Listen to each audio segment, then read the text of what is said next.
Corona की तरह एक और संक्रमण आजकल भारत में फैला हुआ है और वह संक्रमण है हमारे हिंदू शास्त्र, हमारे वैदिक धर्म, हमारे देवी देवता, हमारे आराध्य, हमारे धर्मगुरु पर टिप्पणी करना, उस पर कटाक्ष करना। कुछ दिन ही पहले एक मंत्री जी ने टिप्पणी करी। अभी 2 दिवस पूर्व सुप्रीम कोर्ट के जस्टिस ने एक टिप्पणी की और नाम है उनका भूषण रामकृष्ण गवई। अभी तुम्हारा नाम भूषण है पर तुम हो तो दूषण ही। कि ये जो गवई है ना, उसका अर्थ यह होता है गाय सदृशम गवई। गाय जैसे दिखती तो है पर गाय होती नहीं, उसको कहते हैं गवई। जो न्यायमूर्ति जैसा दिखता है या न्यायमूर्ति की कुर्सी पर बैठा हुआ है पर जो न्यायमूर्ति नहीं, वो है ये है गवई, यानी भूषण गवई। अब उन्होंने टिप्पणी करते हुए क्या कहा है, ये महाशय कह रहे हैं कि आप अपने विष्णु से ही प्रार्थना कर लो, उसका ही ध्यान लगा लो। जिस न्यायपालिका की कुर्सी पर तुम बैठे हुए हो ना, उस न्यायपालिका का ध्येय वाक्य पता है तुमको? यतो धर्मस् ततो जयः। और यह ध्येय वाक्य कहाँ से लिया गया है? महाभारत से। हालांकि तुम्हें श्रुति, स्मृति, इतिहास, पुराण से कोई लेना देना नहीं होगा, पर महाभारत से ध्येय वाक्य लिया गया है।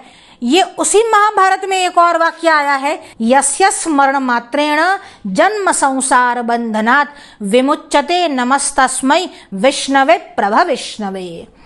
ये भगवान विष्णु कैसे है कि जिनका नाम मात्र लेने से हमारे जो जन्म और मृत्यु के बंधन का जो चक्र है, उससे हमारी मुक्ति, छुटकारा हो जाता है।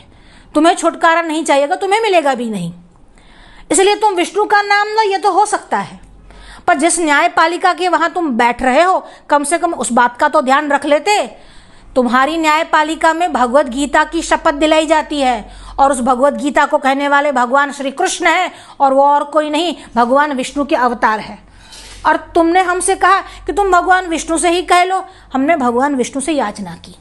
हमने जब याचिका दाखिल की और भगवान विष्णु ने कहा ये धूर्त है, ये मदांध है, उसको अपनी उसकी कुर्सी से नीचे उतार कर फेंक दो।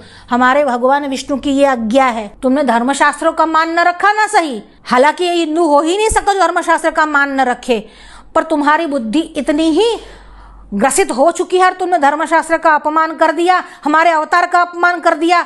पर जिस संविधान की शपथ लेकर तुम वहां पर बैठे हुए हो, उस संविधान की धारा 25 से 30 ही कम से कम पढ़ लेते।